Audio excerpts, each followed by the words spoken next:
All right, so you want to know about making friends while traveling solo, especially as a senior traveler. Sounds like a fun deep dive. It is, and lucky for us, we've got Roberta Hill's blog post. It's called A Solo Traveler's Guide to Making Friends on the Road. Oh yeah, I've seen that one. It's from her blog Traveling in My 70s. Exactly, and let me tell you, she seems to really know her stuff. Oh, for sure. Her blog is full of fantastic travel stories and advice from her own experiences. Yeah, she's been there and done that, which is what makes this deep dive extra interesting. Definitely. So are we ready to jump in and see what Roberta has to say? Let's do it. And I think one of the first things that jumped out at me was her emphasis on pre-trip planning. Pre-trip planning, right? Yeah, it's not just about booking flights and hotels, but like setting the stage for connection. Oh, I like that. Setting the stage for connection. Yeah, putting yourself in environments where you're more likely to meet people. It makes sense. You're not going to make friends if you're holed up in your hotel room the whole time. Exactly. And that's actually one of Roberta's first tips. Skip the chain hotels. Really? That's interesting. How would she say that? Well, she argues that chain hotels, while convenient, can actually be a bit isolating. You know what? That's true. You're often just a room number in a huge anonymous building. Right. Not exactly the recipe for spontaneous encounters. No, not at all. I mean, think about it. You're less likely to bump into people in the hallway or chat over breakfast. Exactly. And Roberta suggests opting for smaller, more unique lodgings instead. Like what? She mentions boutique hotels, B&Bs, even senior-friendly hostels. Ah, so places where you're more likely to share common spaces and interact with other guests. Precisely. It's about creating those opportunities for organic connection. And I bet the atmosphere in those smaller places is a lot more, well, personal.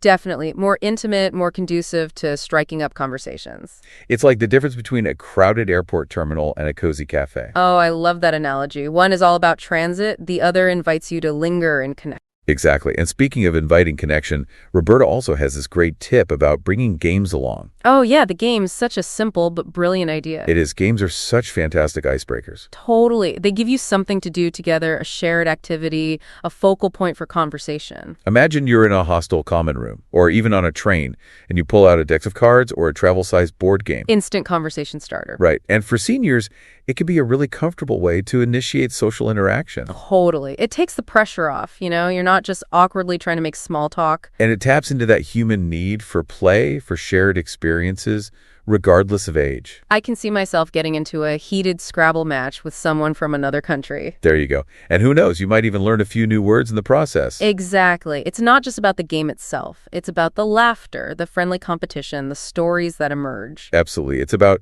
creating those shared moments that can turn strangers into friends. So you've got the pre-trip mindset, some practical tips. What about once you've arrived at your destination? Okay, so you've made it to your destination. Now what? Well, Roberta talks about choosing accommodations with social interaction in mind. So not just any hotel will do. Right. It's about finding a place that aligns with your desired social atmosphere. Okay, I see where she's going on this. So if you're someone who prefers quieter, more intimate settings, A boutique hotel or a charming B&B might be the perfect fit. I can picture it now. Sipping tea in a cozy garden, chatting with a fellow guest about the local history or the beautiful flowers. Sounds lovely, right? But what about those who crave a more vibrant social scene? Are they stuck with the typical, The rowdy youth hostels? Yeah. Not necessarily. Roberta says there's a growing trend of senior-friendly hostels. Senior-friendly hostels. Now, that's something I haven't heard of. Me neither, but it makes sense. Imagine hostels with quieter common areas, age-appropriate activities, even private rooms for those who want a bit more privacy. So you get the social aspect without the craziness of a typical youth hostel. Exactly. And let's not forget about retirement travel groups. Those could be a fantastic way to explore new destinations with a built-in group of people your own age. Oh, yeah, the organized tours. That takes the guesswork out of planning and provides those ready-made opportunities for socializing. Especially appealing for solo travelers who might be a bit hesitant to navigate a new place alone. Right, you've got a group to explore with, share meals with, experience new things with. And Roberta emphasizes the value of tours that go beyond just sightseeing. Oh, like cultural experiences, educational programs, stuff like that. Exactly. Imagine yourself on a walking tour led by a local historian, discovering hidden alleyways and learning about the city's fascinating past. Or taking a cooking class, learning to prepare regional specialties alongside other enthusiastic foodies. It's about expanding your horizons, challenging yourself, and connecting with others on a deeper level. And you know what else is interesting? Roberta is really big on seniors embracing technology for connection. Technology. Really? I wouldn't have thought of that as a top tip for, senior travelers. I know, right? But she makes a compelling case. She argues that technology can be incredibly empowering, especially when it comes to solo travel. Okay, I'm intrigued. How so? Well, it's not about becoming a tech whiz overnight. It's about using tools that enhance your travel experience. So what kind of tools are we talking about? Well, one that she mentions is Meetup. Meetup, huh? I've heard of it, but never actually used it. It's a platform that connects people based on shared interests. Oh, so like book clubs, hiking groups, photography workshops, stuff like that. Exactly. And there are groups for just about everything imaginable. So let's say you're a bird enthusiast visiting a new city. Okay, I'm a bird enthusiast. I'm in a new city. What do I do? You hop on Meetup, search for local bird watching groups, and voila, you've got a group of like-minded people to explore prime spotting locations with. That's pretty cool. I never thought of using it that way. And don't forget about Facebook groups. There are countless groups dedicated to specific interests, destinations, even age groups. So like if you're an art lover heading to Paris. You could join a Facebook group for English-speaking art enthusiasts in Paris. It's like having a virtual community waiting to welcome you. Offering insights, recommendations, maybe even invitations to museum visits or gallery openings. Exactly. The possibilities are endless. And the best part is it's all on your own terms, at your own pace. It's about taking control of your social experience and seeking out connections that resonate with you. Shifting from a passive approach to an active one, using technology as a tool to create the kind of travel experience you desire. I like that. Being proactive about connections. So it's not just about the big stuff like accommodations and technology. What about the simpler things? Oh, absolutely. Roberta's a big advocate for what she calls low-impact socializing. Low-impact socializing. What's that? Think walking tours, cooking classes, community events, things that are enjoyable and accessible for everyone. So things that don't require a ton of energy or planning. Exactly. And they're perfect for meeting people in a relaxed, comfortable setting. I'm picturing a cooking class where you're learning to prepare a local dish while sharing stories and laughter with your classmates. Sounds fun, right?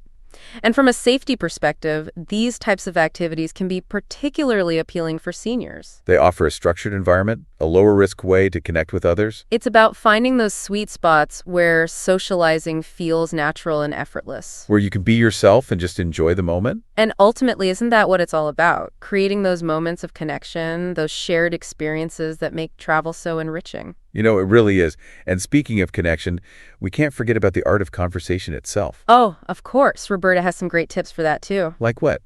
I'm always looking for ways to improve my conversation skills. Well, she provides some really simple conversation starters that anyone can use. Simple. Give me an example. Things like, have you been here before? Or, what brought you to this city?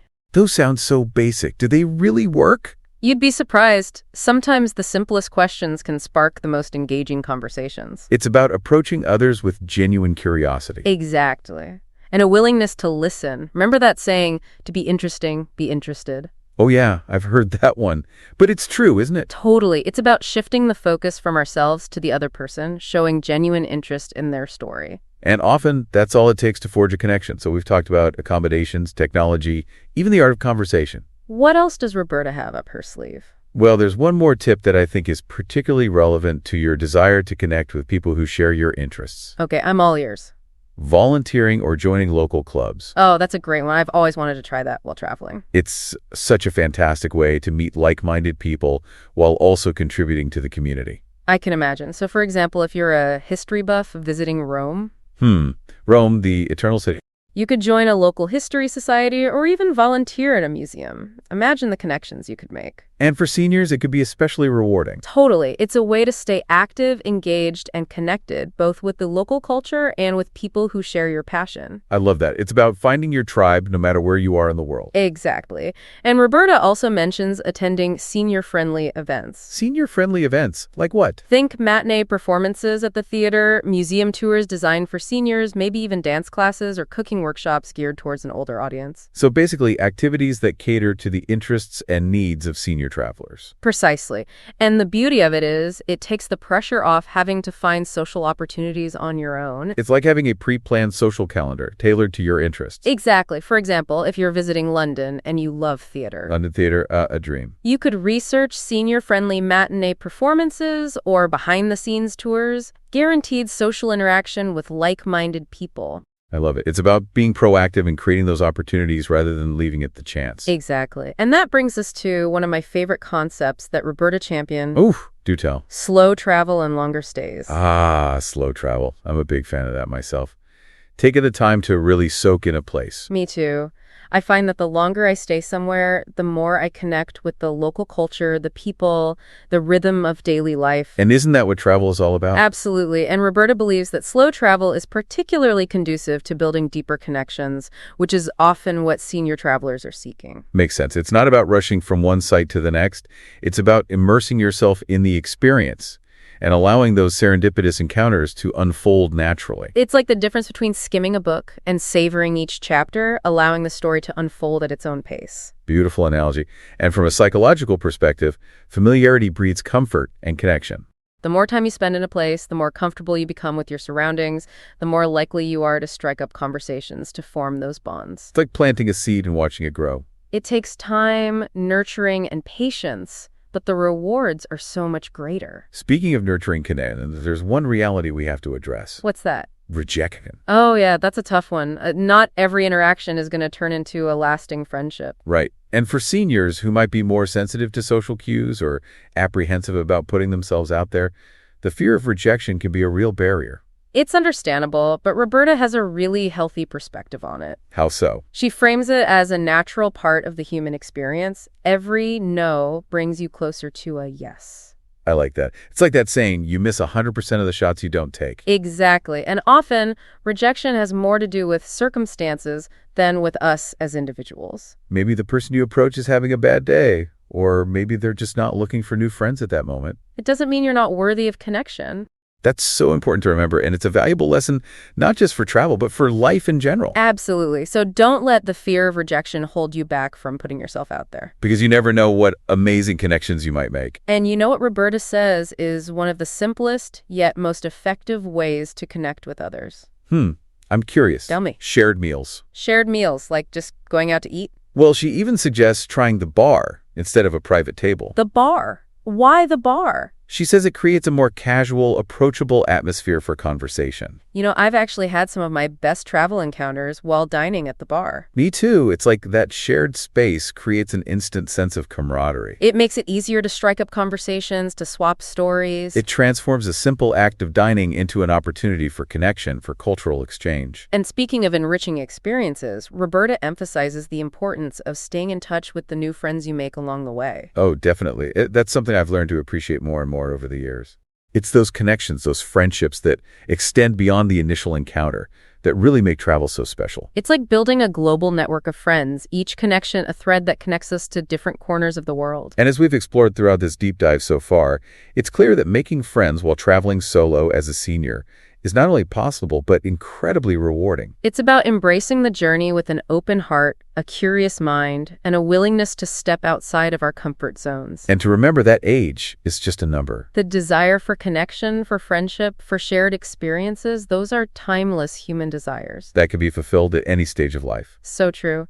And Roberta, through her blog and her own travel adventures, shows us that the world is full of opportunities for connection. Just waiting to be discovered. I love that. It's a reminder that the adventure of life, of exploration, of friendship, never truly ends. And sometimes those leaps of faith we take in the pursuit of connection Lead to experiences that transform our understanding of the world and of ourselves. Beautifully said. Now, I have a feeling that this deep dive has sparked some ideas for you, our listener. You came to us seeking tips on making friends while traveling solo as a senior? And we've explored a wealth of wisdom from Roberta Hill's blog. From pay trip planning to choosing the right accommodations, embracing technology, we've covered a lot of ground. But what does this all mean for you? How can you take these insights and apply them to your own travel adventures? That's the big question. And I think the key is to start with small steps. Small steps, okay. It's about identifying one or two tips that resonate with you and incorporating them into your next trip. So for instance, if the idea of staying in a senior-friendly hostel appeals to you, Start by researching options in your chosen destination. or if you're intrigued by Meetup, Explore local groups in the areas you plan on visiting. it's about taking those initial steps, no matter how small, and building from there. Remember, the journey of 1,000 miles begins with a single step. And as we've learned from Roberta, the journey of 1,000 friendships. Can begin with a simple, hello. Exactly. So as we wrap up this first part of our deep dive, I want to leave you with a thought-provoking question. all right, hit me with it. What small step can you take today to start building connections for your next solo trip? It could be as simple as joining an online travel forum or reaching out to a friend who's traveled to your destination. Every step, no matter how small, brings you closer to those meaningful connections you're seeking. And remember, if you're looking for more inspirations and travel wisdom from Roberta Hill, Be sure to check out her blog, Traveling in My 70s. it's a treasure trove of advice and stories from a woman who clearly knows how to embrace the adventure of life. Both on the road and in the heart. I love that. So until next time, happy travels, fellow explorer. And may your journey be filled with meaningful connection. And unforgettable experiences. Until then, happy travels. Bye for now. It's all about being proactive and creating those opportunities rather than leaving it to chance. And that leads us to one of my favorite concepts that Roberta champions: slow travel and longer stays. Oh yeah, slow travel. I'm a big believer in that myself. I find that the more time I spend in a place, the more I connect with the local culture, the rhythms of daily life, and of course the people. What's fascinating is that slow travel really aligns with the idea of building deeper connections, which is often what senior travelers are seeking. It's not just about checking off a list of sites. It's about immersing yourself in the experience and allowing those serendipitous encounters to unfold naturally. It's like the difference between skimming a book and really savoring each chapter, allowing the story to unfold at its own pace. That's a perfect analogy. And from a psychological perspective, familiarity breeds comfort and connection. The more time you spend in a place, the more comfortable you become with your surroundings, the more likely you are to strike up conversations with locals, and the more opportunities you have to cultivate those meaningful relationships. It's like planting a seed and watching it grow. It takes time, nurturing, and a bit of patience, but the rewards are so much greater than simply passing through. And speaking of nurturing connection, I think it's important to address a topic that Roberta handles with a lot of grace and understanding: the reality of rejection. You see, not every interaction, even with the best intentions and conversation starters, will blossom into a lasting friendship. That's true, and I can imagine that for some seniors, especially those who might be a bit more sensitive to social cues or apprehensive about putting themselves out there, the fear of rejection could be a real barrier to connection. It's understandable, but what's important here is to reframe rejection not as a personal failure, but as a natural part of the human experience. And as Roberta wisely points out, every no brings you one step closer to a yes. It's like that saying, you miss 100% of the shots you don't take. If we let fear of rejection hold us back, we might miss out on some incredible connections. Exactly. And often rejection has more to do with circumstances than with us as individuals. Maybe the person you approached is having a bad day, or maybe they're simply not looking for new friends at that moment. It doesn't mean you're not worthy of connection. That's such a reassuring perspective. It's a reminder to be kind to ourselves and to others, recognizing that everyone is navigating their own unique journey. And I think that's a valuable takeaway, not just for travel, but for life in general. Absolutely emphasizes the importance of staying in touch with those new friends you make along the way. That's something that I've learned to appreciate more and more over the years. It's those connections, those friendships that extend beyond the initial encounter that truly weave the tapestry of our travel memories. It's about recognizing that the friendships we form while traveling can enrich our lives in countless ways, bringing in new perspectives, shared memories, and a sense of belonging that extends far beyond the trip itself. It's like building a global network of friends, each connection a thread that connects us to different corners of the world and different chapters of our lives. And as we've explored throughout this deep dive, it's clear that making friends while traveling solo as a senior is not only possible, but incredibly rewarding. It's about embracing the journey with an open heart, a curious mind, and a willingness to step outside of our comfort zones. And to remember that age is just a number. The desire for connection, for friendship, for shared experiences, these are timeless human desires that can be fulfilled at any stage of life. So true. And as Roberta beautifully demonstrates through her blog and her travel adventures, the world is full of opportunities for connection waiting to be discovered. I love that sentiment. It's a reminder that the adventure of life, of exploration of friendship, never truly ends. And sometimes those yes moments, those leaps of faith we take in the pursuit of connection, lead to experiences that transform our understanding of the world and of ourselves. Speaking of transformative experiences, I have a feeling that this deep dive has sparked some ideas for you, our listener. You came to us seeking tips on making friends while traveling solo as a senior, and we've explored a wealth of wisdom from Roberta Hill's blog. From pre-trip planning to choosing the right accommodations, embracing technology, and prioritizing safety, we've covered a lot of ground. But what does this all mean for you? How can you take these insights and apply them to your own travel adventures? That's a great question, and I think the key is to start with small steps. It's about identifying one or two tips that resonate with you and incorporating them into your next trip. For example, if the idea of staying in a senior-friendly hostel appeals to you, start by researching options in your chosen destination. Or if you're intrigued by the idea of using Meetup to connect with people who share your interests, explore local groups in the areas you plan on visiting. It's about taking those initial steps, no matter how small, and building from there. Remember, the journey of 1,000 miles begins with a single step. And as we've learned from Roberta, the journey of 1,000 friendships can begin with a simple hello. Exactly. So as we wrap up this deep dive, I want to leave you with a thought-provoking question. What small step can you take today to start building connections for your next solo trip? It could be as simple as joining an online travel forum or reaching out to a friend who's traveled to your destination. Every step, no matter how small, brings you closer to those meaningful connections you're seeking. And remember, if you're looking for more inspiration and travel wisdom from Roberta Hill, be sure to check out her blog, Traveling in My 70s. It's a treasure trove of advice and stories from a woman who clearly knows how to embrace the adventure of life, both on the road and in the heart. It's a wonderful reminder that the journey of connection starts long before we board that plane or set sail on that cruise. It begins with a spark of curiosity, a willingness to step outside of our familiar routines, and a belief in the power of human connection. And as we've seen from Roberta's advice, it's about being intentional, being open, and being brave enough to embrace those yes moments that lead to unexpanded friendships and unforgettable experiences. Before we wrap up this whole deep dive, I think we should circle back to a topic we mentioned earlier, safety, especially for solo senior travelers. Yeah, that's a big one, and I like how Roberta handles it. Me too. She's really sensitive to the concerns, but also doesn't want to scare anyone off. Exactly. It's a balance, right? You want to be aware, but not let fear control your whole trip. Right, and one of the first things she emphasizes is trusting your instincts. Oh, that's so important. If a situation feels off or someone gives you a bad vibe, Get out of there. yeah, exactly. You don't owe anyone an explanation. Your safety comes first. You know, I think for seniors who've had years of experience navigating the world and reading people, that intuition can be even stronger. Absolutely. It's like that inner voice that says, nope, something's not right. And beyond intuition, Roberta also has some practical tips like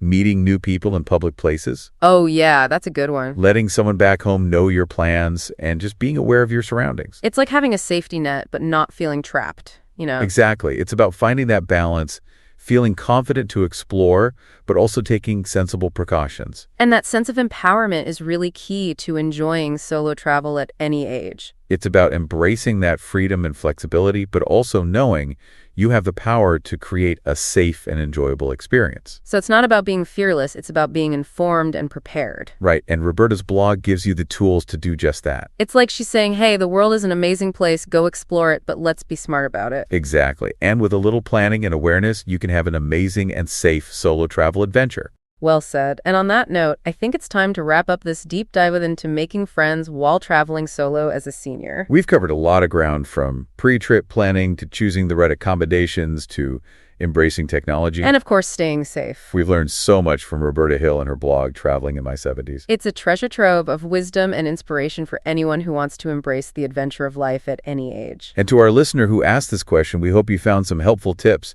and a renewed sense of possibility. Remember, the journey of 1,000 friendships begins with a single step. What will yours be? So until next time, happy travels, fellow explorer. May your journey be filled with meaningful connections, unforgettable experiences, and the joy of discovering that the world is full of kindred spirits waiting to be met. Beautifully said. Safe travels, everyone, and we'll see you on our next deep dive. Bye for now.